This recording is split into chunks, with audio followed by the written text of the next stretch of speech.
আল্লাহ রাব্বুল আলামিন বলেন, মুমিনদের উপর আল্লাহ তাআলার বিশেষ অনুগ্রহ যে তিনি তাদের মধ্য থেকে তাদের জন্য একজন রাসূল প্রেরণ করেছেন।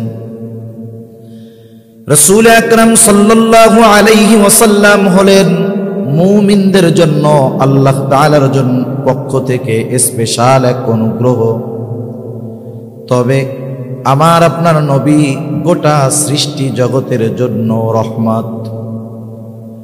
আমরা যখন নামাজ পড়ি, ইমামের পেছনে যখন পড়ি, ইমামের কেরাত, মুসল্লির কেরাত, যখন নিজে পড়ি, সূরা ফাতিহা পড়ি, সূরা ফাতিহার শুরুতেই আমরা পড়ি, বলি আলহামদুলিল্লাহি রাব্বিল আলামিন। আমরা বলি সকল প্রশংসা আল্লাহর জন্য, যিনি হলেন জগৎ সমূহের প্রতিপালক, জগৎ সমূহের রব, রব্বুল আলামিন। সেই রব্বুল আলামিন আমার আপনার নবীজির ব্যাপারে ঘোষণা দিচ্ছেন, জানায়া দিচ্ছেন, ওয়ামা আরসালনাকা ইল্লা রাহমাতাল লিল আলামিন। আল্লাহ তাআলা বলেন, আমি আপনাকে জগৎ সমূহের জন্য রহমত হিসাবে প্রেরণ করেছি। তাহলে আল্লাহ তাআলা হলেন রব্বুল আলামিন, আমার আপনার নবীজি হলেন রহমাতুল লিল আলামিন। এর দ্বারা মূল বিষয়টা দাঁড়ালো, আল্লাহ তাআলা তার রবুবিয়তের বিস্তার যতদূর পর্যন্ত ছড়িয়েছেন, আমার আপনার নবীজিকে আল্লাহ তাআলা ততদূর পর্যন্ত রহমত হিসাবে ঘোষণা করেছে। আমার আপনার নবীজির নবুয়তের বিস্তৃতি ততদূর, আল্লাহ তাআলার রবুবিয়তের বিস্তৃতি যতদূর। আল্লাহ তাআলা যেই জায়গার রব, আমার আপনার নবীও সেই জায়গার রহমত। সুবহান। সৃষ্টি জগতের একটা ইঞ্চি জায়গাও বাকি নাই যেই জায়গাতে আল্লাহ তাআলার রবুবিয়ত নাই, আর ওই জায়গাতে আমার আপনার নবীজি রহমত হিসাবে অভিহিত হন নাই। সৃষ্টি জগতে এমন একটা ইঞ্চি জায়গাও নাই। সুবহান। এজন্য কবি অনেক সুন্দর কথা বলেন, রবুবিয়ত খুদা কি হ্যায় জাহাঁ তাক, নবুয়তি মুস্তাফা কি হ্যায় ওহা তাক। আল্লাহ তাআলার রবুবিয়তের বিস্তার যতদূর, আমার আপনার নবীজির নবুয়াত ততদূর, তথা নবীজি গোটা সৃষ্টি জগতের জন্য রহমত। ইবনে কাসির রহমাতুল্লাহি আলাইহি সহ ইমাম তাবারি রহমাতুল্লাহি আলাইহি তাফসীরের মধ্যে লেখেন, যদিও রাসূলুল্লাহ সাল্লাল্লাহু আলাইহি ওয়াসাল্লাম মুমিনদের জন্য স্পেশাল অনুগ্রহ, তবে তিনি তো রহমাতুল লিল আলামিন। এই জন্য গোটা সৃষ্টি জগতের সব সৃষ্টি নবীজি রহমত হওয়ার সুবিধা তারা ভোগ করেছে। শুধু তাই না, কাফেররাও আমার আপনার নবীজি রহমত হওয়ার সুবিধা তারাও ভোগ করেছে। আবু জেহেল কাট্টা একজন কাফের। আবু জেহেল একদিন নবীজির সামনে এসে আল্লাহ তাআলার কাছে দোয়া করতেছে। এখন কথা হইল, আবু জেহেল কেন দোয়া করে?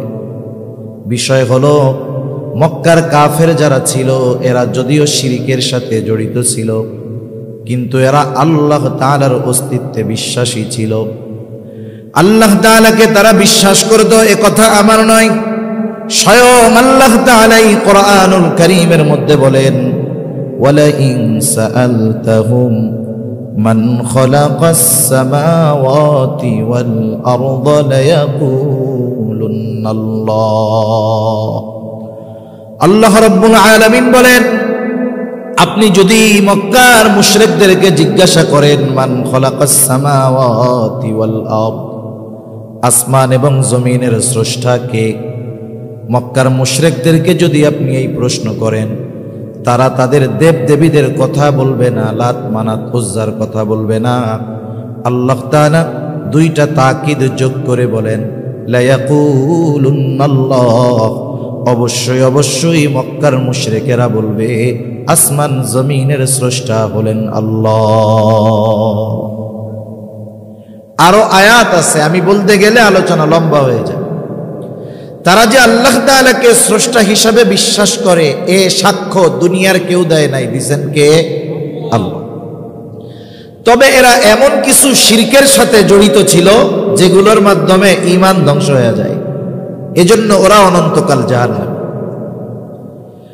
আবু জেহেল আল্লাহ তাআলার কাছে দোয়া করে, বলে আল্লাহ, সত্যই যদি আপনি এই কোরআন মুহাম্মাদের উপরে নাজিল করে থাকেন তাইলে আমাদের উপরে পাথর বর্ষণ করেন, নাইলে যন্ত্রণাদায়ক শাস্তি দেন। আবু জেহেল দোয়া করতেছে। আবু জেহেল তো আল্লাহ তাআলাকে মানে, বিশ্বাস করে। শুধু তাই না, নবীজি সাল্লাল্লাহু আলাইহি ওয়াসাল্লাম এক হাদিসের মধ্যে বলেন, আবু জেহেল আল্লাহ তাআলার কাছে দোয়া করেছে এবং আবু জেহেলের দোয়া ও আল্লাহ তাআলা কবুল করেছে। বদরের দিন সকালবেলায়, যেই দিন বদরের যুদ্ধ হবে, সকালবেলায় আবু জেহেল আল্লাহ তাআলার কাছে সকালবেলা উঠে দোয়া করে, বলে আল্লাহ, আজকের দিনে যারা হকের উপরে আছে, সত্যের উপরে আছে, আপনি তাদেরকে বিজয় দান করেন। দোয়া করছে আবু জেহেল। নবীজি বলেন আল্লাহ তাআলা আবু জেহেলের দোয়া কবুল করেছে। বদরের দিন যারা হকের উপরে ছিল, সত্যের উপরে ছিল, আল্লাহ তাআলা তাদেরকেই বিজয় দান করেছে। এখন বলেন, কেউ যদি দোয়া কইরা এই দোয়া করে যে আমার উপরে পাথর বর্ষণ করেন, নাইলে যন্ত্রণাদায়ক শাস্তি দেন, এটা কি রহমত না আযাব? আযাব। এখন এইরকম দোয়া করলো কেন? কিছু মানুষ আছে হিংসার কারণে। একটা উদাহরণ দিলে বুঝতে সহজ হবে। সজাগ আছেন তো আপনারা? আচ্ছা, মাশাআল্লাহ। মনে করেন একজন গরিব মানুষ, অসহায় মানুষ, একেবারে দিন মজুর, অন্যের বাড়িতে কাজ করে খাওয়া লাগে তার। সে এক বাড়িতে কাজ করে, ওই বাড়ির মালিক 2-3 তলা বিল্ডিং এর মালিক, তার বড় টাকা পয়সা আছে, বড় বাড়ি আছে, গাড়ি আছে। ওই বাড়িতে এক আল্লাহর বান্দা কাজ করে, একেবারে গরিব মানুষ, কাজ করে ঠিক, কিন্তু কাজ করার ফাঁকে ফাঁকে কষ্ট করে হলেও সে তার সন্তানকে লেখাপড়া শিখাইছে। মনে করেন দুনিয়ার লাইনের লেখাপড়াই শিখাইছে। এখন ছেলেটাও চিন্তা করছে, আরে আমার বাপ আমাকে কত মেহনত করে লেখাপড়া শেখাচ্ছে, আমার তো শেখার দরকার। ও লেখাপড়া যত্ন সহকারে করছে, ঢাকা শহর থেকে লেখাপড়া করে এখন সে বিসিএস ক্যাডার হয়ে গেছে। মনে করেন বিসিএস ক্যাডার হয়ে সে এখন বড় অফিসার। বলেন তো তার বাবার কষ্ট কি আর থাকবে? থাকবে না। কিছু ভালো মানুষ আছে, এলাকায় যখন শুনছে যে অমুক চাচা অসহায়, নিঃস্ব, ঘর বাড়ি কিছুই নাই, ওনার ছেলে বড় অফিসার হয়েছে, যাক চাচার এই কষ্টের অবসান হইল, এখন একটু শান্তিতে জীবনযাপন করবে। কিছু মানুষ চায়ের দোকানে আলোচনা করতেছে ওনার ব্যাপারে আর ওনার ছেলের ব্যাপারে। একজন বলতেছে, শুনছো অমুকের ছেলে এত বড় অফিসার হয়েছে, আলহামদুলিল্লাহ, চাচার কষ্ট দূর হয়ে গেছে। এখন বলেন তো, একজন মানুষের যদি সমৃদ্ধি হয়, উন্নতি হয়, অগ্রগতি হয়, সমাজের সব মানুষ কি খুশি হয় নাকি? কিছু মানুষের চুলকানি হয় না? হয়। এখন এই আলোচনা যখন চলতেছে, ওই পাশে এক জায়গায় বসা ওই ব্যক্তি, যার বাড়িতে ওই মুরব্বী তথা ওই ছেলের বাবা কাজ করত, এখন চিন্তা করছে ওর পোলা এত বড় অফিসার হয়ে গেল, কয়দিন পরে তো আমার 2 তলা ছাড়াইয়া 5 তলা বাড়ি করবে। এখন তার মধ্যে হিংসা আসছে, হিংসা। সে কি বলবে? আরে বাদ দাও, অমকের ছেলে যা হয় হোক, এই তো 2 মাস আগেও আমার বাড়িতে কামলা দিয়া খাইছে। এখন বলেন তো, এ কথা বলার দ্বারা কি বুঝলেন? কিসের থেকে বলছে? হিংসার থেকে। আবার অনেক মানুষ এরকমও বলে যে অমকের ছেলে এত বড় অফিসার, ওরে বাবা, এ খবর শোনার আগে আমি মরলাম না কেন? এরকম তো আলহামদুলিল্লাহ আপনাদের এলাকায় লোকজন নাই, আলহামদুলিল্লাহ। এখন বলেন তো, ওই টাইমে যদি আজরাইল আইসা বলে, তাহলে তোমার যেহেতু মরতে চায় আমার সাথে চলো, ও কি বলবে? কথার কথা কি বলবে? আরে ভাই, ও তো এমনি কইছে। তাহলে দেখেন, অনেক সময় মানুষ বলে যে আমি মরলাম না কেন, বাইসা আছি কেন? এ কথা কেন বলে? হিংসার কারণে বলে, অন্তরের রোগের কারণে বলে, ঠিক কিনা? আবু জেহেল তো মনে করতো মক্কার মধ্যে ওর চাইতে যোগ্য লোক আর কেউ নাই, কারণ সে সমাজপতি, সমাজের নেতা, এলাকার নেতা, তার কথায় সবাই উঠে আর বসে। সে কেমন যেন বলতে চায় মুহাম্মদ তো গরিব মানুষ, এ তো এর কাছে কোরআন কেন নাজিল করলেন আল্লাহ? এই কাজটা তো ঠিক হয় নাই। কেমন যেন আল্লাহ তাআলাকে বলতেছে, সাথে সাথে নবীজির উপরে কোরআন নাজিল হওয়ার কারণে নবীর সামনে টিটকারি কইরা কথাটা বলতেছে। আবু জেহেল এই কথা বলার পরে আবু জেহেলের কথার জবাব আল্লাহ তাআলা পাঠায়া দিলেন। নবীজির জবান দিয়ে আল্লাহ তাআলা আবু জেহেলের এই কথার জবাব জানায় দেন। কেমন যেন আল্লাহ তাআলা বলেন, আবু জেহেল রে, তুই যেই দোয়া করেছিস, তুই যেই কামনা করেছিস, আমি সেইটা তোরে দিতাম, পাথর মাইরা তোরে আমি সাইজ কইরা দিতাম, কিন্তু কেন আমি আযাব দেই না, গজব দেই না, শুইনা নে। আল্লাহ তাআলা আমার আপনার নবীর জবান দিয়ে বের করলেন, ওয়ামা কানাল্লাহু লিয়ুআযযিবাহুম ওয়া আনতা ফীহিম। হাবিব, আপনি যেহেতু তাদের মধ্যে আছেন, আপনি যতক্ষণ তাদের মধ্যে আছেন, আপনি অবস্থান করার কারণেই আমি তাদেরকে আযাব দিব না। আল্লাহ তাআলা কি বললেন?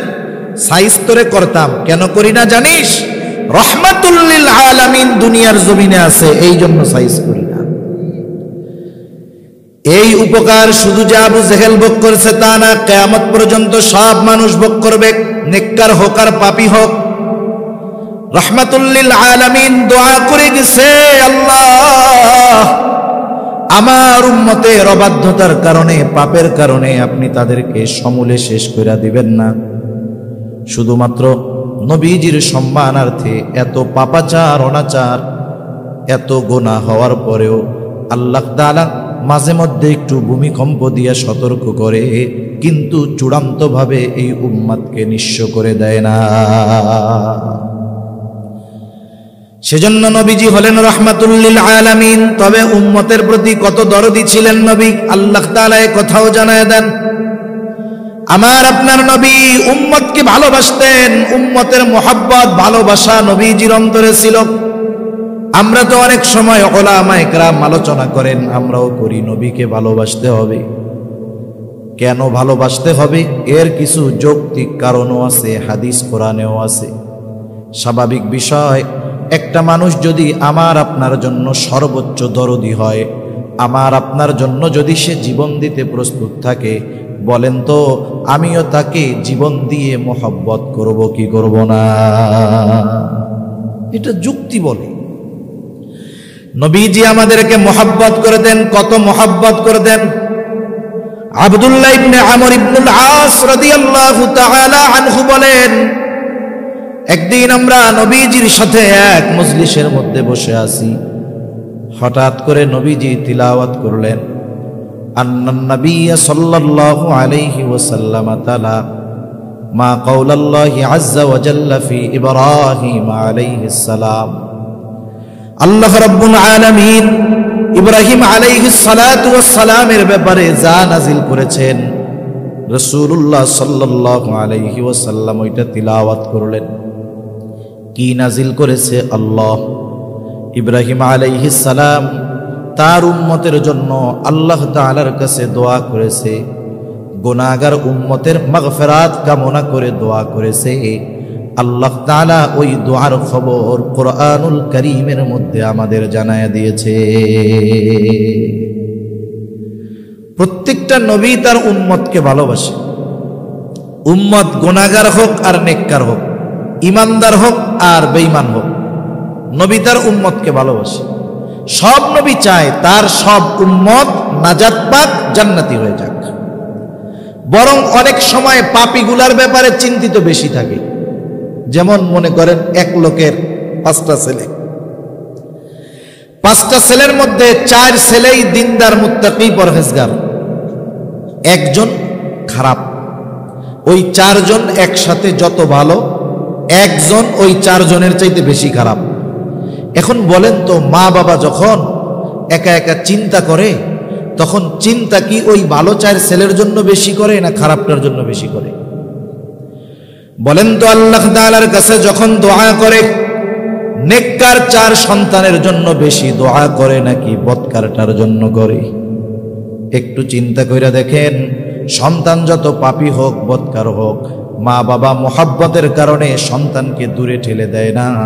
আল্লাহর কসম, আল্লাহর কসম, আল্লাহর কসম, আমার আপনার মা বাবা আমাকে আপনাকে যত ভালোবাসে তার চাইতে বেশি ভালো মুহাম্মাদুর রাসূলুল্লাহ বাসে।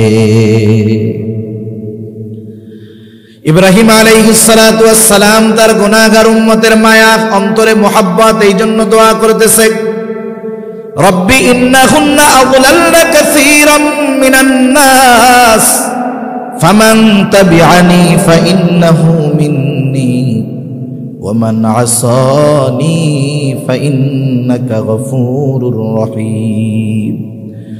ইব্রাহিম আলাইহিস সালাম বলে, ও আমার রব, এই প্রতিমাগুলো, এই মূর্তিগুলো অধিকাংশ মানুষকে পথচ্যুত করে ফেলছে, পথভ্রষ্ট করে ফেলছে। তবে যারা আমার আনুগত্য করেছে, আমার কথা মেনে শুনে ঈমান এনেছে, তারা তো আমার দলভুক্ত। তবে যারা আমার কথা মানে নাই, ওমান আসানি, যারা আমার কথা শুনে ঈমান আনে নাই, মূর্তি পূজা ছাড়ে নাই, ইব্রাহিম আলাইহিস সালাম কেমন যেন বলে, আল্লাহ এরাও তো আমার উম্মত, যদিও এরা পাপী গুনাহগার।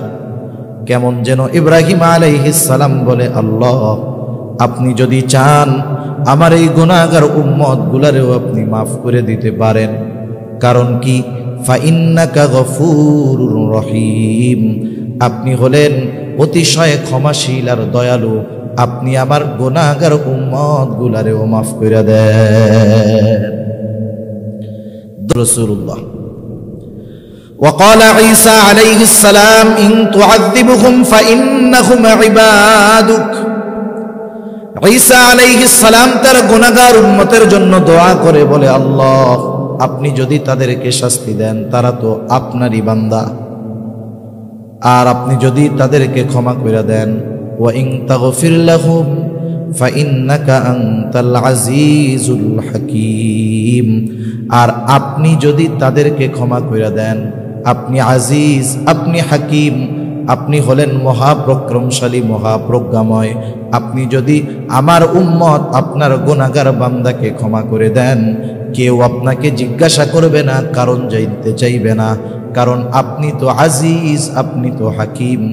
ঈসা আলাইহিস সালাম বলতেছে, আমার গুনাহগার উম্মত গুলারে মাফ করে দেন।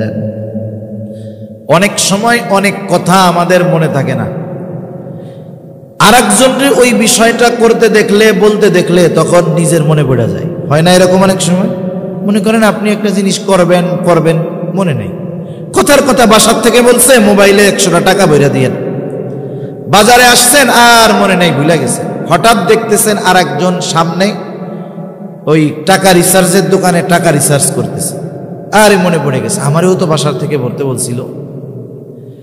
নবীজি যখন এই দুই নবীর দোয়া তিলাওয়াত করলেন, যা তারা উম্মতের ব্যাপারে করছে, এইবার নবীজির অন্তরে তার গুনাহগার উম্মতের মুহাব্বতের জোশ উঠে গেছে। নবীজি এইবার দুই হাত উঁচু করে কান্না শুরু করে দিয়েছেন। নবীজি শুধু কান্না করেন আর বলেন, আল্লাহুম্মা উম্মতি উম্মতি, আর কিছু বলেন না। আল্লাহ রাব্বুল আলামিন তো সব জানেন, নবীজি কিছু বলেন না, শুধু বলেন আল্লাহুম্মা উম্মতি উম্মতি। মূলত নবীজি কি বলতে চায়, দুনিয়ার কেউ জানুক আর না জানুক, বুঝুক আর না বুঝুক, যিনি জানেন, যিনি বোঝেন তিনি কে? আর একটু জোরে বলেন না কে? আর একটা উদাহরণ দিলে বুঝতে সহজ হবে। মনে করেন বৃহস্পতিবার বিকালবেলা আপনাদের সন্তান নাতিপুতা, ছোট ভাই বেরাদার মাদ্রাসায় পড়ে না, ছোট ছোট বাচ্চা হেফজখানায় পড়ে, মক্তবে পড়ে, মাদ্রাসায় আবাসিক থাকে, বাসা মনে করেন এখান থেকে 1, 2, 5 কিলোমিটার দূরে। এখন এই ছোট বাচ্চাটা বৃহস্পতিবার আসরের পরে হুজুরের সামনে আইসা বৈশা খালি কান্না করতেছে, কিছু কয় না। বলেন তো, যাদের সন্তান মাদ্রাসায় আছে, ছোট্ট একটা বাচ্চা যদি বৃহস্পতিবার আসরের পরে হুজুরের সামনে বৈশা কান্না করে, কিছুই বলা লাগবে না। বলেন তো, ওই বাচ্চার কান্নার কারণ হুজুর বুঝবে কি বুঝবে না? কেন কান্না করে? মূলত সে বাসায় যাইতে চায়, হুজুর বুঝে। এরপরেও বলে, কেন কান্না করো বলো? পোলা আরো কান্না বাড়ায় দেয়। একটু পরে বলে, যতই কান্না করো লাভ হবে না, কেন কান্না করতেছো আগে এটা তোমারে বলতে হবে। এইবার ওই ছোট বাচ্চাটা যখন বলে, হুজুর আমার মার জন্য পেট পুড়তেছে, বুক পুড়তেছে, পরাণ পুড়তেছে, আমি একটু বাসায় যাবো, ছুটি দেন। এইবার হুজুর একটা হাসি দিয়া বলে, ঠিক আছে যাও, আগামীকাল সন্ধ্যার আগে আবার মাদ্রাসায় চলে আসবা।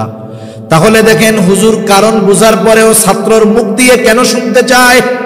এটা হলো উস্তাদ ছাত্রের একটা মহব্বতের বহিঃপ্রকাশ। আল্লাহ তাআলা সব জানেন তার হাবিব কি বলতে চায়, এরপরেও হাবিবের জবান দিয়ে শুনতে চায়। জিবরাইল আলাইহিস সালামকে পাঠায় দিয়েছে, যাও মুহাম্মাদের কান্নার কারণটা জিজ্ঞাসা করো। জিবরাইল আলাইহিস সালাম আয়েশা বলে, আপনি কান্না করেন কেন? যদিও আপনার কান্নার কারণ আপনার মালিক জানে, রব জানে, এরপরেও তিনি জানতে চান কেন আপনি কান্না করেন। নবীজি এবার সব কথা প্রাণ ভইরা খুইলা জিবরাইলের কাছে বইলা দিলেন। অনেক সময় বিষয়টা এমন হয়, বাপের সাথে সন্তানের সম্পর্ক যত ভালো হোক, কিছু বিষয় আছে ওই কথাগুলা মন খুইলা বাবার কাছে বলা যায় না। বলায় কারে দিয়া? দুলাভাইরে দিয়া বলায়, বোন রে দিয়া বলায়। যদিও সে বাপরে বলতে পারে, বাপও তারে ভালোবাসে, সেও বাপকে ভালোবাসে, কিন্তু কিছু কথা আছে বাবার কাছে মন খুলে বলা যায় না, বা প্রাণ খুলে বলা যায় না, ইজি ভাবে বলা যায় না। জিবরাইল আলাইহিস সালাম তো নবীজির কাছে 26,000 বারের উপরে আসছে, সুবহানাল্লাহ বলেন। এতবার আসছে, তার সাথে একটা গভীর সম্পর্ক হয়ে গেছে না? আর আল্লাহ তাআলার সাথে জিবরাইল আলাইহিস সালামেরও সম্পর্ক ভালো, নবীজিরও সম্পর্ক ভালো। এরপরেও যেহেতু নবীজি কিছু বলেন না, জিবরাইল আলাইহিস সালামের মাধ্যমেই আল্লাহ তাআলার কাছে জানাইলেন যে এই বিষয়, যদিও আল্লাহ সব জানে। জিবরাইল আলাইহিস সালাতু ওয়াস সালাম সব কথা গিয়ে আল্লাহ তাআলার কাছে বললেন, আপনার হাবিবের কান্নার কারণ হলো তার উম্মতের মাগফিরাত, তার উম্মতের নাজাত, এই জন্য তিনি কান্না করেন। আল্লাহ তাআলা বলে, জিবরাইল যাও আমার হাবিব মুহাম্মদকে গিয়ে জানায় দাও, আমি অচিরেই তাকে তার উম্মতের ব্যাপারে সন্তুষ্ট করব, আমি তাকে তার উম্মতের ব্যাপারে অসন্তুষ্ট করব না। রাসূলুল্লাহ সাল্লাল্লাহু আলাইহি ওয়াসাল্লাম এই জন্য সুযোগ পাইলেই আল্লাহ তাআলার কাছে উম্মতের কথা বলতেন, উম্মতের ব্যাপারে ফিকিরে থাকতেন, উম্মতের কল্যাণের চিন্তা নবীজি করতেন। শুধু তাই না, নবীজি তার উম্মতের প্রতি এত দয়া, এত মায়া ছিল, ওই উম্মত তার প্রতি সর্বোচ্চ ধৃষ্টতা প্রদর্শনের পরেও, তাকে রক্তাক্ত করার পরেও নবীজি তার ওই উম্মতের ব্যাপারে একটুও বদদোয়া দেন নাই। নবীজি যখন মক্কা থেকে তায়েফের উদ্দেশ্যে গেলেন দ্বীনি দাওয়াত দেওয়ার জন্য, তায়েফের মানুষও নবীজিকে বুঝলো না, তারাও নবীজির গায়ে পাথর মারা শুরু করলো। দলে দলে নবীজির গায়ে পাথর মেরে তারা রক্তাক্ত বানায় ফেললো। বড় এবং ধারালো পাথর তারা নবীজির গায়ে মেরেছে। আয়েশা সিদ্দিকা রাদিয়াল্লাহু তাআলা আনহা একদিন নবীজির গায়ে দাগ দেখে জিজ্ঞাসা করেন, ইয়া রাসূলুল্লাহ, আপনার কি কখনো বসন্ত হয়েছিল নাকি? নবীজি বলেন, না, আমার কখনো বসন্ত হয় নাই। তাইলে আপনার পিঠে এই দাগগুলো কিসে? নবীজি বললেন, আয়েশা, আমি দ্বীনের দাওয়াত দেওয়ার জন্য তায়েফে গিয়েছিলাম। তায়েফের মানুষ আমার কথা বুঝে নাই, আমার কথা শুনে নাই, না বুঝে তারা আমাকে পাথর নিক্ষেপ করে রক্তাক্ত করেছিল। আয়েশা রে, এই দাগগুলো হলো তায়েফের মানুষের নিক্ষিপ্ত ওই পাথরের দাগ। কি পরিমাণ রক্তাক্ত হয়েছেন নবীজি! তায়েফের মানুষেরা নবীজিকে পাথর মারত, গা বেয়ে বেয়ে রক্ত পড়ত। নবীজি জমিনের উপরে পড়ে যাইতেন, আবার উঠতেন, আবার দাওয়াত দিতেন। হযরত যায়েদ রাদিয়াল্লাহু তাআলা আনহু নবীজির সাথে ছিলেন, একা কুলায় পারেন না, ঠেকায় পারেন না। পুরা পোশাক রক্তাক্ত হয়ে গেছে, গা দিয়ে রক্ত বেয়ে বেয়ে পড়ে নবীজির জুতার মধ্যে রক্ত ঢুকে গেছে। ওই রক্ত শুকায়া জুতা নবীজির পায়ের সাথে আটকে গিয়েছে। কি পরিমাণ রক্ত নবীজির দেহ দিয়ে বের হয়েছে। পড়ন্ত বিকালে নবীজি এক আঙ্গুর বাগানের পাশে গিয়ে একটু বিশ্রাম নিচ্ছেন। কারণ আমরা অনেক সময় যারা রক্তদান করেছি, রক্ত ডোনেট করেছি, তারা জানবো রক্ত দিতে গেছি 150 গ্রাম সর্বোচ্চ 200 গ্রাম রক্ত শরীর থেকে বের করে, এতেই কতজন অজ্ঞান হয়ে পড়ে যায়। নবীজির গা দিয়ে অনেক রক্ত পড়ছে, নবীজি ক্লান্ত, একটু বিশ্রাম নিচ্ছেন। ইতিমধ্যে জিবরাইল আলাইহিস সালাতু ওয়াস সালাম হাজির, এসে সালাম দিয়ে বলে, ইয়া রাসূলুল্লাহ, এই কওম আপনার সাথে কেমন আচরণ করেছে আপনার মালিক সব দেখছে। আজকে আমার সাথে নতুন একজনকে পাঠানো হয়েছে, যেই ফেরেশতা ইতিপূর্বে আপনার কাছে আসে নাই। নবীজি বলেন, এইবার ওই নতুন ফেরেশতা আমার কাছে এসে সালাম দেওয়ার পরে বলতেছে, ইয়া রাসূলুল্লাহ, আপনার কওম আপনার সাথে কেমন আচরণ করেছে আপনার মালিক সব দেখছে। তিনি আমাকে আপনার নিকটে পাঠিয়েছেন আপনার আদেশ পালন করার জন্য, আপনি যা বলবেন তাই মানার জন্য।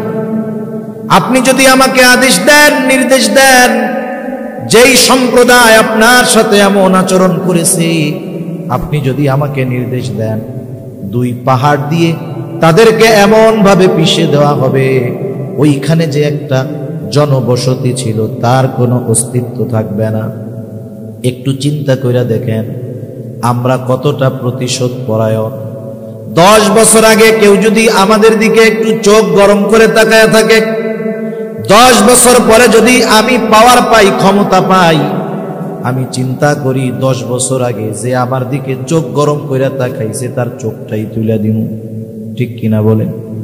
কিন্তু নবীজি এমনটাও বলেন নাই যে হালকা পাতলা দিয়া একটু শায়েস্তা করে দাও, বরং নবীজি কি বললেন চিন্তা করে দেখেন।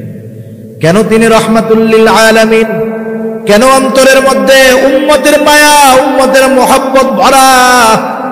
নবীজি একটু আরাম করতেছিলেন, ফেরেশতা ওই কথা বলার পরে নবীজি একটু সোজা হয়ে বসলেন।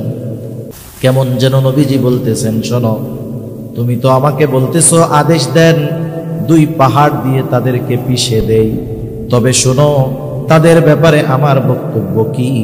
নবীজি বললেন, বাল আরজু আন ইয়াখরুজাল্লাহু মিন আসলাবিহিম মান ইয়াবুদুল্লাহা ওয়াহদাহু ওয়া লা ইউশরিকু বিহি শাইআ।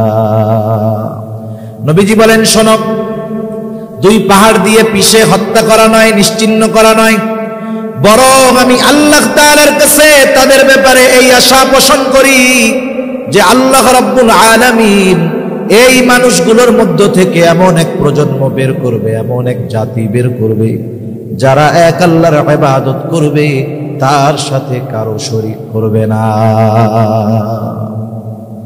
উম্মতের প্রতি নবীজির মহব্বত কত, ভালোবাসা কত। যাই হোক, অনেক রাত হয়ে যাচ্ছে। এখন বলেন, কিছু বিষয় আছে আমরা দেখি না, জানি না, কিন্তু আমাদেরকে এমন ব্যক্তি জানান যে ওই ব্যক্তির বিশ্বস্ততার কারণে তার কথা আমরা মাইনা নিই। মনে করেন আজ থেকে 25-30 বছর আগে মোবাইল ছিল না, ওই সময় দেখা কথা বলার চিন্তা করা এটাও তো অসম্ভব ছিল। অনেক সময় এমন হইতো যে একজন বিবাহ করছে, বিবাহ করে 1 বছর বাড়িতে ছিল, এরপরে আবার প্রবাসে চলে গেছে। প্রবাসে যখন গেছে তার স্ত্রী সন্তান সম্ভবা, সে সন্তানের মুখ দেখে বিদেশের বাড়িতে যাইতে পারেনি। একটানা 10 বছর বিদেশের বাড়িতে থাকছে। এর মধ্যে সন্তানও বাবাকে দেখে নাই, বাবাও সন্তানকে দেখে নাই। চিঠির মাধ্যমে যোগাযোগ, কথাও বলার সুযোগ নাই। বলেন তো, 10 বছর পরে ওই লোক যখন প্রবাস থেকে আসে, দেখার পরে কি তার সন্তান তাকে চিনবে? চিনবে না। কিন্তু যখনই মা বলবে এই যে তোমার আব্বা, 1 লাফ দিয়া কোলে উঠে যাবে, ঠিক কিনা বলেন? যাচাই বাছাই করবে না যে আসলে আমার আব্বা কিনা, একটু টেস্ট করার দরকার, বোঝার দরকার। মার কথায় বিশ্বাস করে যাকে চিনে নাই, দেখে নাই, কথা হয় নাই, তাকে তার বাবা বলে স্বীকৃতি দিতে, স্বীকার করতে একটুও দ্বিধাদ্বন্দ্বের মধ্যে সে পড়ে না, ঠিক কিনা বলে? নবীজি যে আমাদেরকে ভালোবাসেন এ কথা দুনিয়ার কেউ বলেন নাই। নবীজি যে আমাদের ভালোবাসেন এ কথার সাক্ষ্য দিয়েছেন আল্লাহ। কে একটু জোরে বলেন? উম্মতের প্রতি নবীজির দরদ, মায়া, মোহাব্বত, ভালোবাসা কত, এ সাক্ষ্য দিয়েছেন আল্লাহ। আর একটা কথা মনে আসলো তাই বলি, নবীজি যখন উম্মতের মাঝে দাওয়াত দিতেন, বিশেষ করে মক্কার কাফেররা যখন নবীজির দাওয়াত মানে নাই, বরং উল্টা আরো বিরোধিতা করেছে, নবীজি কষ্ট পাইছেন অনেক। কারণ একজন অপরিচিত মানুষকে একটা কথা বললে যদি বিশ্বাস না করে এক ব্যাপার, কিন্তু যাদের মধ্যে নবীজির 40টা বছর পার হয়েছে, যেই মানুষগুলো নবীজিকে আল আমিন উপাধি দিয়েছে, যেই মানুষগুলোই নবীজিকে as-সাদিক উপাধি দিয়েছে, ওই মানুষগুলোই যখন নবীজির কথা বিশ্বাস করে নাই, মেনে নেয় নাই, বলেন তো নবীজির কষ্ট বেশি লেগেছে নাকি কম লেগেছে? একটা কথা সাধারণভাবে কেউ বিশ্বাস না করলে আমার কিছু আসে যায় না, কিন্তু ওই কথাটা যদি আমার আপনার বাবা মা কাছের মানুষ অবিশ্বাস করে, উল্টা অবিশ্বাস করে আর বলে দূর এইসব বাদ দিতে ফালতু। আপনি বলতেছেন সত্য কথা, তাদের উপকারের কথা, তারা বলে ফালতু কথা। অন্য কেউ বললে যেমন তেমন, যদি কাছের মানুষগুলো এইরকম করে তাহলে কষ্ট বেশি লাগবে না কম লাগবে? টেনশনে খাওয়া দাওয়া বন্ধ হয়ে যাবে। নবীজিরও খাওয়া দাওয়া বন্ধ হয়ে গেছে চিন্তায়, যাহারে এরা তো সব আমার কাছের মানুষ, কিন্তু এরা আমার কথা বিশ্বাস করে না কেন, কথা মেনে নেয় না কেন? এরাই তো আমাকে সত্যবাদী উপাধি দিয়েছে, এরাই তো আমাকে আল আমিন বিশ্বস্ত উপাধি দিয়েছে, এরাই আমার কথা এখন মানে না। নবীজির অন্তরে কষ্ট, পেরেশানি। খাওয়া দাওয়া কমাই দিছে, পেরেশানিতে খাওয়া দাওয়া কমছে, শারীরিকভাবে দুর্বল হয়ে গেছে। কতটা অসুস্থ হয়েছেন, সে অসুস্থতার কথা আল্লাহ তাআলা বলেন, লাআল্লাকা বাখিউন নাফসাকা আলা আথারিহিম ইল্লাম ইউমিনু বিহাদাল হাদিসি আসাফা। এরা আপনার কথাগুলো মেনে না নেওয়ার কারণে, আপনার কথা মেনে ঈমান না আনার কারণে আপনি নিজেকে নিজে মৃত্যু মুখে ঠেলে দিচ্ছেন। তাহলে উম্মতের চিন্তায় নবীজি কতটা বিভোর ছিলেন যে উম্মত ঈমান না আনার কারণে অসুস্থ হয়ে যাইতেন। ওই নবী উম্মতের প্রতি কেমন দরদি, এই ঘোষণা দিচ্ছেন আল্লাহ। সে কথাই আল্লাহ তাআলা বলেন, লাকাদ জাআকুম রাসূলুম মিন আনফুসিকুম আজিজুন আলাইহি মা আনিতুম হারিসুন আলাইকুম বিল মুমিনিনা রাউফুর রহিম। আল্লাহ তাআলা বলেন, তোমাদের মধ্য থেকে তোমাদের জন্য এমন একজন রাসূলের আগমন ঘটেছে, আজিজুন আলাইহি মা আনিতুম, তোমরা যেই বিষয়গুলোয় কষ্ট পাও সেটাও তাকে কষ্ট দেয়। তার মানে উম্মত যেই বিষয়টাতে কষ্ট পায়, নবীজিও সেই বিষয়টাতে কষ্ট পায়। যেই কারণে উম্মত কষ্ট পায়, ওই কারণটা নবীজিরও কষ্ট পাওয়ার কারণ হয়ে যায়। এখন কথা হইল, কষ্ট আমি পাই তাহলে নবী পাই কেন? কথা হইতে পারে। আর একটা উদাহরণ দিই, কষ্ট হইতেছে না তো আপনাদের? কথা বুঝতেছেন? কারণ নতুন এলাকায় আসতে গেলে খুব ঝামেলা।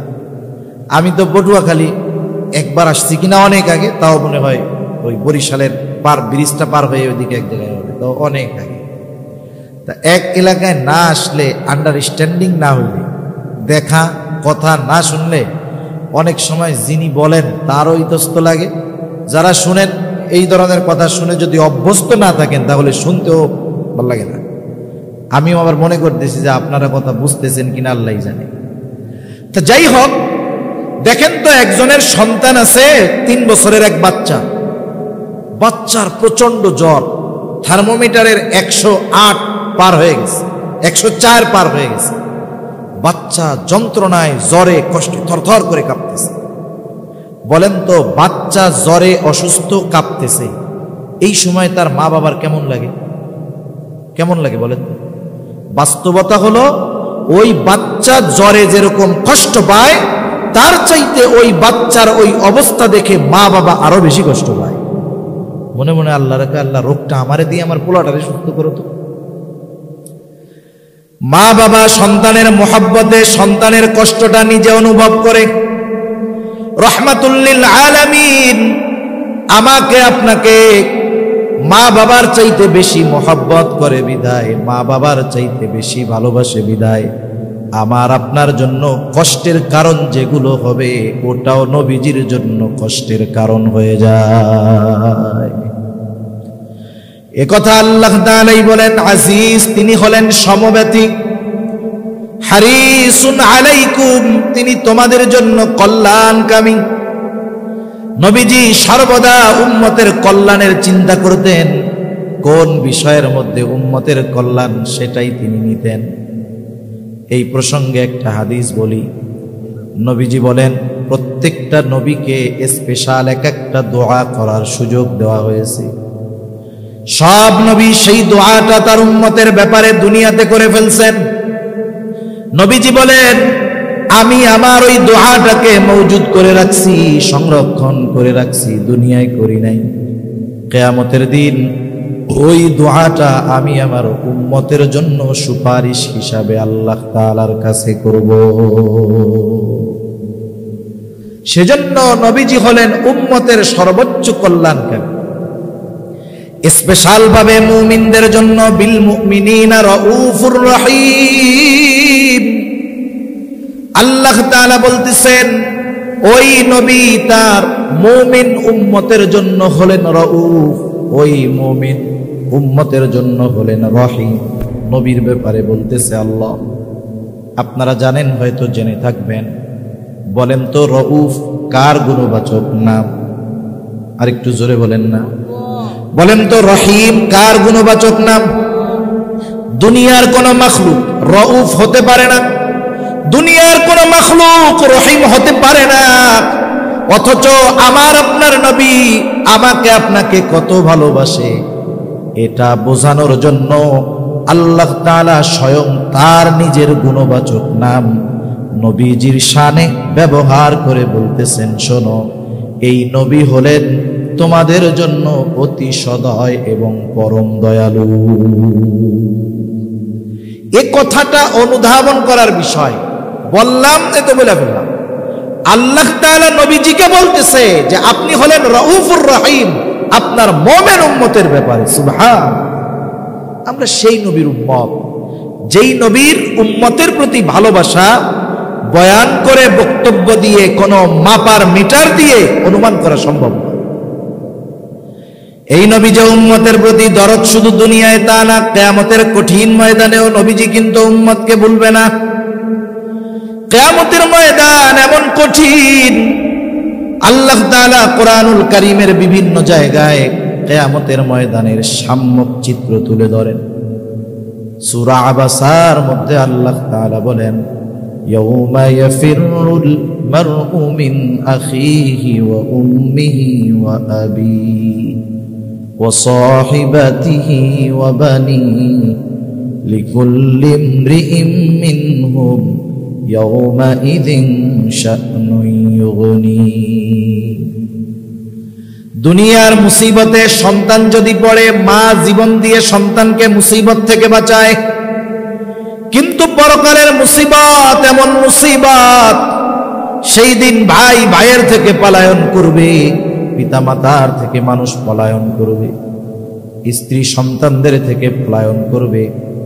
অথচ এই দুনিয়ায় যত ক্লান্তি তার দেহে থাকুক না কেন, যত পরিশ্রম করে দুর্বল হয়ে যাক না কেন, যখন সন্তানের চেহারার দিকে তাকায় সব কষ্ট মুহূর্তের মধ্যে সে ভুলে যায়।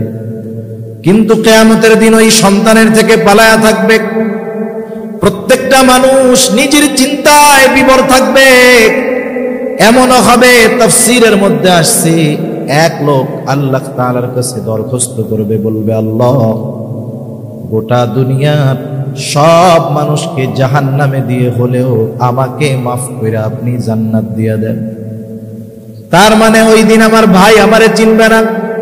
যে স্ত্রী সন্তানের প্রতি এত মোহাব্বত, মা বাবার সন্তানের প্রতি মোহাব্বত, ওই মা বাবা স্ত্রী সন্তান কিয়ামতের দিন আমাকে আপনাকে চিনবে না।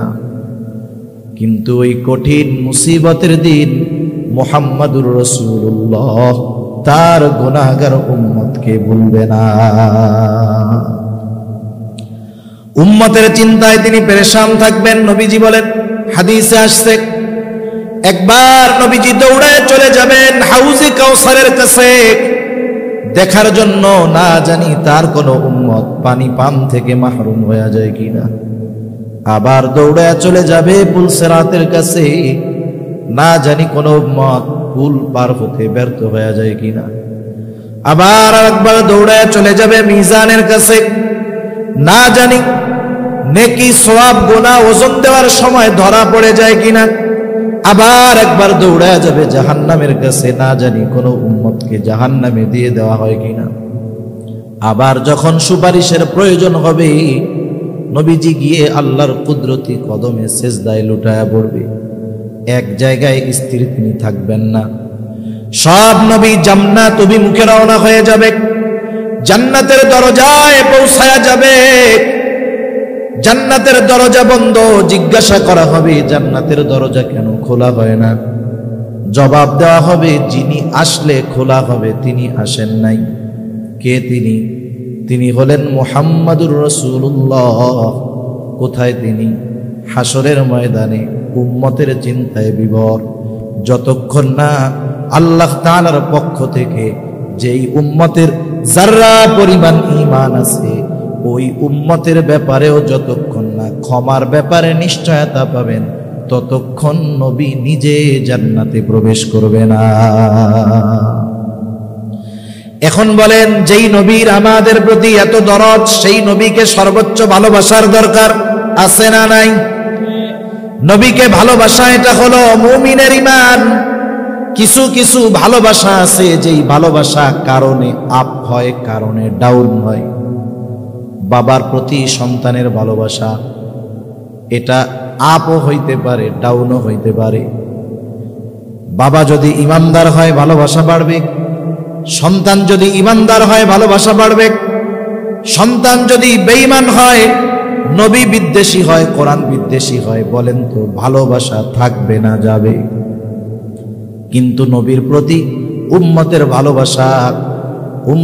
ভালোবাসা নবীর প্রতি এটা কখনো ডাউন হবে না, এটা শুধু বাড়তেই থাকবে। এ ভালোবাসার সম্পৃক্ততা ঈমানের সাথে। এজন্য নবীজিও বলেন, লা ইউমিনু আহাদুকুম হাত্তা আকুনা আহাব্বা ইলাইহি মিন ওয়ালিদিহি ওয়া ওয়ালাদিহি ওয়ান নাসি আজমাইন। নবীজি বলেন, তোমাদের মধ্যে কেউ ততক্ষণ পর্যন্ত মুমিন হতে পারবে না সে যতক্ষণ না তার পিতামাতা, সন্তান সন্ততি এক কথায় সকলের চাইতে আমি নবীকে বেশি ভালো না বাসবে। 5টা মিনিটের মধ্যে আমি শেষ করে দিব ইনশাআল্লাহ। নবীজিকে ভালোবাসতে হবে, এটা আমল নয়, এই আমলটা ঈমানের সাথে সম্পৃক্ত। আমলের বিষয় হলো নফল ইবাদত, বেশি করলে সওয়াব, না করলে গুনাহ নেই। কিন্তু নবীজির ভালোবাসার ক্ষেত্রে ডাউন করার সুযোগ আছে নাকি শুধু বাড়াইতে হবে? যেই ভালোবাসা ঈমানের সাথে সম্পৃক্ত, সেই ভালোবাসা নবীকে বাসতে হবে। কিন্তু নবীর তো আমরা সামনে পাই নাই, কেমনে ভালোবাসবো? আবু বকর সামনে পাইছে, নিজের সব সম্পদাই না নবীজির খেদমতে দিয়া দিছে। তালহা নবীজিকে সামনে পাইছে, উহুদের ময়দানে নিজের বুকটাকে নবীর মোহাব্বতে ডাল বানায় দিছে। আমরা তো নবীকে সামনে পাই নাই, নবীকে আমরা কেমনে ভালোবাসবো? উম্মতের এই চিন্তা দূর করার জন্য নবী নিজেকে ভালোবাসার পদ্ধতি আমাদের বলে দিয়েছে। ওই পদ্ধতি অনুযায়ী নবীজিকে ভালোবাসতে হবে। নবীজিকে ভালোবাসার পদ্ধতি, নবীজি বলেন, মান আহাব্বা সুন্নতি ফাকাদ আহাব্বানি ওয়া মান আহাব্বানি কানা মাই ফিল জান্নাহ। নবীজি বলেন, যে আমার সুন্নাতকে ভালোবাসলো সে আমি নবীকে ভালোবাসলো, আর আমি নবীকে যে ভালোবাসলো সে আমি নবীর সাথে জান্নাতে থাকবে।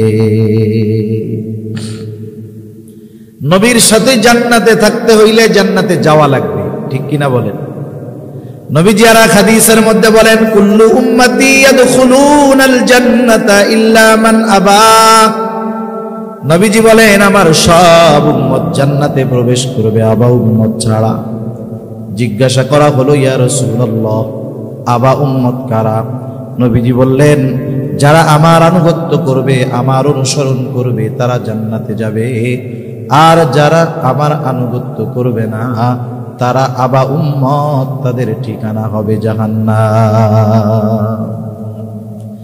তাহলে এই দুই হাদিসের সমন্বয় করলে জবাব হয় নবীজির সুন্নতকে যারা মোহাব্বতের সাথে অনুসরণ করবে, শুধু সুন্নতকে মোহাব্বত করলে হবে না, ওই সুন্নতের ধারক বাহক নিজেও হতে হবে। দাড়িওয়ালাকেই শুধু মোহাব্বত করলে হবে না, নিজেও দাড়িওয়ালা হতে হবে। এই দুই বিষয়ের সমন্বয় যখন ঘটবে তথা সুন্নতকে মোহাব্বতের সাথে অনুসরণ করবে, নবীজি জানায় দেন সে আমার সাথে জান্নাতে অবস্থান করবে। নবীর সাথে জান্নাতে অবস্থান, এটা সবচেয়ে বড় পাওয়া। সাহাবায়ে কেরাম বলেন, আনাস রাদিয়াল্লাহু তাআলা, গ্রামের একজন লোক আসছে, আসার পরে নবীজিরে জিজ্ঞাসা করে কিয়ামত কখন হবে? নবীজি উল্টা প্রশ্ন করেছে, মা আ'দাত্তা লাহা, তুমি কিয়ামতের জন্য কি পাথেয় সংগ্রহ করেছো? বলে আমি গ্রামের মানুষ তো, সহজ সরল। নবীজিও বলতেছে যে যাকে ভালোবাসে আল মারউ মা'a মান আহাব্বা, সে তার সাথেই অবস্থান করবে। হযরত আনাস রাদিয়াল্লাহু তাআলা আনহু বলেন, নবীজির মুখে যখন এই কথা শুনছি, ঈমান আনার পরে আমরা এতটা খুশি হই নাই যতটা খুশি হইছি এ কথা শুনে যে আমরা নবীর সাথে জান্নাতে থাকতে পারবো। সুবহান, আমরা নবীর সাথে জান্নাতে থাকতে চাই। সুন্নাতের উপরে আমল করলে নবীজির সাথে জান্নাতে থাকা যাবে। দেখেন অনেক সুন্নাতবিহীন মানুষ আছে, যারা আছেন অনেকে শুনতেছে, সবার কাছেই একটা আরজ।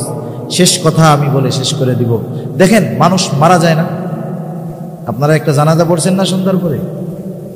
আল্লাহর বান্দা দুনিয়া থেকে চলে গেছে, আমাকে আপনাকেও মরতে হবে, চলে যেতে হবে।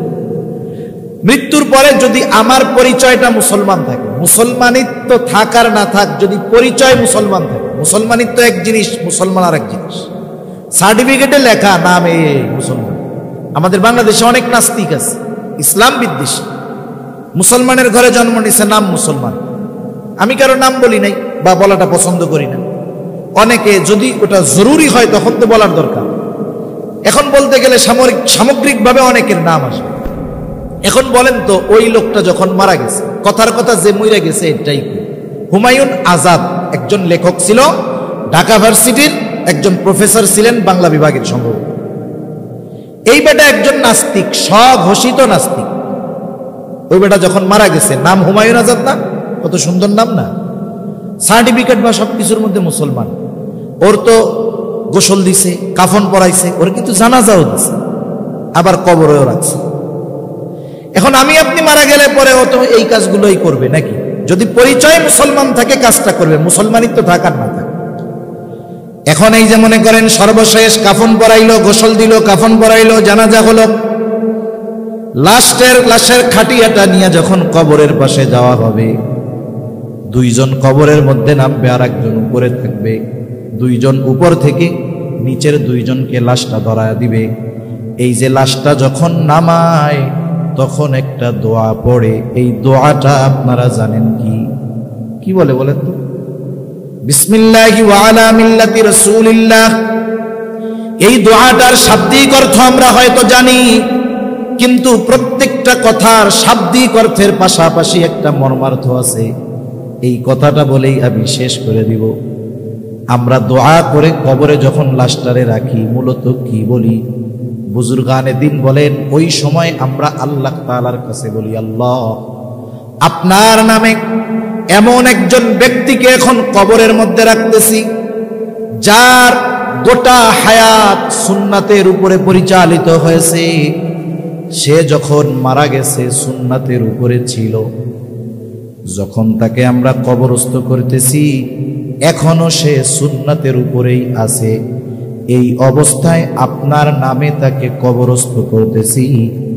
এই দোয়াটা বইলা যাকে কবরে রাখা হলো, নিজের মধ্যেও সুন্নাতের বালাই নাই, সারাটা জীবন সুন্নাত আর সুন্নাত ওয়ালাদের বিরোধিতা করে গেছে। বলেন তো, ওই ব্যক্তির ক্ষেত্রেও তো এই দোয়াটা পড়ে কবরে রাখা হবে, তবে ওই ব্যক্তির ক্ষেত্রে এই দোয়াটা সত্য সত্য হবে নাকি মিথ্যা হবে। এজন্য আমরা নিজেরা মাঝে মধ্যে একটু নিজেদের সাথে দর কষাকষি করব, নিজেদের সাথে হিসাব করব, যে বলা যায় না আগামীকাল সকালটা আমার নাও দেখা হতে পারে, আমাকেও তো কবরে রাখবে। এই দোয়া বলে, এই দোয়া বলবে, দোয়ার সাথে আমার বাস্তবতার মিল আছে কিনা এটা মিলায় দেখতে হবে। যদি কথাগুলার সাথে বাস্তবতার মিল না থাকে, আমার অনন্তকালের সফর, ওই সফরের প্রথম ঘাঁটি হলো কবর। ওই প্রথম ঘাঁটি কবরে আমাকে রাখা হবে মিথ্যা কথা বলে। এ বদনসিব যেন আমাদের কারণ না হয়, আল্লাহ কবুল করুক। সকলে বলি আমিন। আল্লাহ সুবহানাহু ওয়া তাআলা আমাদের সকলকে নবীজির আমাদের প্রতি মুহাব্বতকে পূর্ণ অনুধাবন করার তৌফিক দিন, সাথে সাথে নবীজিকে পরিপূর্ণ মুহাব্বত তথা সুন্নতকে মুহাব্বতের সাথে অনুসরণ করার তৌফিক আল্লাহ দান করুন। সকলে বলি আমিন। ওয়া আখিরু দাওয়ানা আনিল হামদুলিল্লাহি রাব্বিল আলামিন। আসসালামু আলাইকুম ওয়া রাহমাতুল্লাহ। আমরা একটু সংক্ষিপ্ত দোয়া করি। আল্লাহুম্মা সাল্লি আলা মুহাম্মদ ওয়া আলা আলি মুহাম্মাদিন কামা সাল্লাইতা আলা ইব্রাহিম ওয়া আলা আলি ইব্রাহিম ইন্নাকা হামিদুম মাজিদ। আল্লাহুম্মা বারিক আলা মুহাম্মাদিন ওয়া আলা আলি মুহাম্মাদ কামা বারাকতা আলা ইব্রাহিম ওয়া আলা আলি ইব্রাহিম ইন্নাকা হামিদুম মাজিদ। আলহামদুলিল্লাহি রাব্বিল আলামিন ওয়াল আকিবাতু লিল মুত্তাকিন। والصلاة والسلام على خير خلقه محمد وعلى آله وأصحابه أجمعين.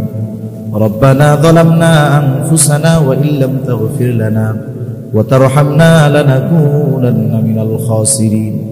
ওগোদয়াময় আল্লাহ, শীতের ভিতরে গভীর রাত পর্যন্ত আপনার কিছু বান্দাদেরকে নিয়ে দিনই আলোচনা করলাম। আয় আল্লাহ, যে আলোচনাগুলো হলো, যে যেখান থেকে শুনেছে, আমাদের সকলকে আমলের কথাগুলোর উপরে আমল করবার তৌফিক আল্লাহ আপনি দিয়ে দেন ইয়া রাব্বাল আলামিন। খাস করে আজকের মাহফিল কবুল করে নেন। আগামী 2 দিনও মাহফিলের বাকি আছে আল্লাহ, সুন্দরভাবে যথাযথভাবে এই আয়োজন সমাপন করার তৌফিক আল্লাহ আপনি দিয়ে দেন আল্লাহ। যেই মাদ্রাসার উদ্যোগে মাহফিল, মাদ্রাসা খানা কবুল আর মঞ্জুর করে নেন ইয়া রাব্বাল আলামিন। খাস করে মাদ্রাসার প্রতিষ্ঠাতা জননন্দিত ওয়াইজ আয় আল্লাহ মুফতি হাবিবুর রহমান মিসবাহ, ওনার সকল ধরনের দ্বীনি খেদমতগুলোকে কবুল আর মঞ্জুর করে নেন ইয়া রাব্বাল আলামিন। মাদ্রাসার যা জরুরত আছে আপনি পূরণের ব্যবস্থা আল্লাহ করে দেন ইয়া রাব্বাল আলামিন। খাস করে আমরা যারা হাত উঁচু করেছি, আমাদের আত্মীয় স্বজন যে যেখানে আছে মাফ করে দেন আল্লাহ। আয় আল্লাহ, খাস করে আমাদের যাদের মা বাবা দুনিয়া ছেড়ে চলে গেছে, গুনার কারণে যদি কারো মা বাবার কবরে আযাব হয়, আল্লাহ আপনি কবরের আযাব মাফ করে কবরকে আপনি জান্নাতের টুকরো বানায়া দেন। কিয়ামতের দিন হিসাব সহজ করে জান্নাতের ব্যবস্থা করে দিয়েন।